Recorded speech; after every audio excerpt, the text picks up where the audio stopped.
안녕하세요, 여러분. 혹시 미소를 하나의 건축물이라고 생각해 보신 적 있으세요? 이게 수년에 걸쳐서 아주 정교하게 지어지는 거거든요. 오늘은 바로 그 건축의 비밀, 교정학의 청사진을 한번 같이 들여다보려고 합니다. 자, 그럼 완벽한 미소 뒤에는 대체 어떤 비밀 코드가 숨어 있을까요? 교정학이라는 게요, 사실 우리 얼굴이 어떻게 자라는지 그 청사진을 해독하는 과정이나 마찬가지예요. 지금부터 그 코드를 한번 파헤쳐 보겠습니다. 좋습니다. 그럼 가장 먼저 우리 얼굴이 어린 시절부터 대체 어떻게 만들어지는지 그 마스터 플랜부터 한번 들여다보죠. 바로 성장 과정입니다. 이야, 이 그래프 좀 보세요. 정말 흥미롭지 않나요? 이게 바로 스캐먼의 성장 곡선이라는 건데요. 우리 몸의 여러 부분이, 특히 얼굴이 얼마나 제각각 다른 속도로 자라는지를 한눈에 보여주는 거죠.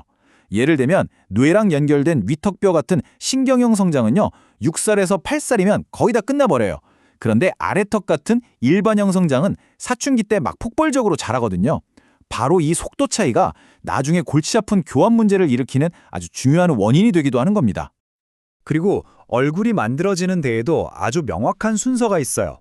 일종의 규칙 같은 건데요. 옆으로 먼저, 앞으로 그 다음, 그리고 아래로는 마지막이에요. 무슨 말이냐면 얼굴 폭이 제일 먼저 넓어지고요. 그 다음에 코랑 턱이 앞으로 쑥 나오면서 깊이가 생기는 거죠. 그리고 맨 마지막으로 키가 훌쩍 크는 청소년기에 얼굴 높이가 가장 오랫동안 자라게 됩니다. 자, 이제 얼굴이 어떻게 자라야 하는지는 대충 감이 오시죠? 그런데 말이죠, 이렇게 정교하게 짜인 성장 계획이 만약에 조금 틀어지면 어떻게 될까요? 청사진에 결함이 생기면 무슨 일이 벌어질까요? 바로 이 지점에서 우리가 오늘 다룰 핵심 문제, 교정 전문의들이 해결해야 하는 바로 그 문제, 부정교합을 마주하게 되는 겁니다. 부정교합, 말이 좀 어렵죠? 이게 라틴어에서 왔는데 나쁘다는 뜻의 말하고 닿는다는 뜻의 오클루시오가 합쳐진 거예요. 그러니까 아주 쉽게 말해서 턱을 딱 다물었을 때 위아래 치아가 제대로 맞물리지 않는 모든 상태를 말하는 겁니다. 이 복잡해 보이는 구조적 문제를 아주 간단하게 분류하는 방법이 있어요. 바로 앵글 분류법입니다. 기준은 딱 하나, 위턱의 첫 번째 큰 어금니예요. 이걸 기준으로 봤을 때 뼈 관계는 괜찮은데 치아만 삐뚤 걸 1급, 아래턱이 뒤로 쏙 들어간 걸 2급, 그리고 반대로 아래턱이 앞으로 튀어나온 우리가 흔히 주걱턱이라고 부르는 상태가 바로 3급 부정교합입니다. 정말 간단하죠? 그런데 여기서 더 들어가 보면 같은 2급 부정교합이라고 해도 또 종류가 나뉘어요. 1류는 앞니가 앞으로 뻗어져서 우리가 흔히 돌출입이라고 부르는 형태고요. 2류는 반대로 앞니가 안쪽으로 옥니처럼 기울어져서 아래 앞니를 거의 다 덮어버리는 과계교합이라고 부르는 상태예요. 당연히 둘의 치료 방법은 완전히 달라지겠죠? 자, 좋습니다. 그럼 이제 교정 전문의들이 이런 청사진의 결함을 바로잡기 위해 어떤 신기한 도구들을 사용하는지 그 도구 상자를 한번 활짝 열어볼까요?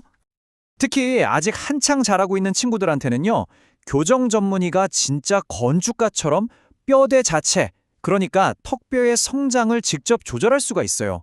예를 들어 헤드 기어는 성장 브레이크처럼 위턱이 앞으로 너무 튀어나오지 못하게 딱 잡아주는 역할을 하고요.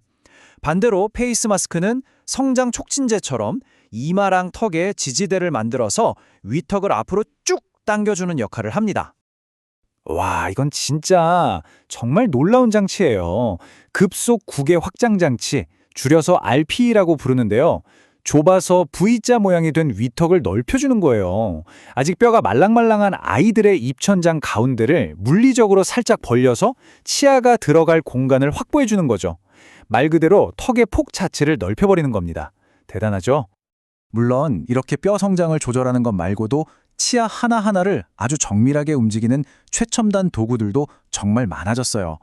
여러분도 잘 아시는 투명 교정장치부터 시작해서 철사 묶을 필요 없는 자가결찰 브라켓, 그리고 뼈에 작은 나사를 심어서 고정점으로 쓰는 미니 스크류, 또 원래 모형으로 돌아가려는 힘을 이용하는 형상기억 합금 와이어까지 정말 다양하죠. 자, 이렇게 긴 여정 끝에 드디어 건축이 끝났습니다. 치아가 정말 가지런해졌어요. 하지만 여기서 끝이라고 생각하면 정말 큰 오산입니다. 아직 진짜 중요한 일이 남았거든요. 바로 2단계에서 유지장치가 등장합니다. 왜냐하면 우리 치아는요, 생각보다 고집이 세서 원래 있던 자리로 돌아가려는 기억을 가지고 있거든요. 그래서 이 유지장치가 교정장치를 뗀 후에 주변 뼈랑 잇몸이 단단하게 굳을 때까지 치아를 새로운 위치에 꽉 붙잡아두는 거죠. 재발을 막는 정말 중요한 역할입니다. 그러니까 핵심은 이거예요. 멋진 건축물을 짓는 것만큼이나 그 걸작을 잘 유지하고 보수하는 게 훨씬 더 중요할 수도 있다는 거죠. 정말 마지막까지 방심하면 안 됩니다. 결국 여러분의 미소 하나하나에는 각자의 성장 스토리가 고스란히 담겨 있는 셈입니다. 자, 오늘 함께 살펴본 이 교정학의 청사진을 보시면서 여러분은 앞으로 자신의 미소를 통해 어떤 이야기를 들려주고 싶으신가요?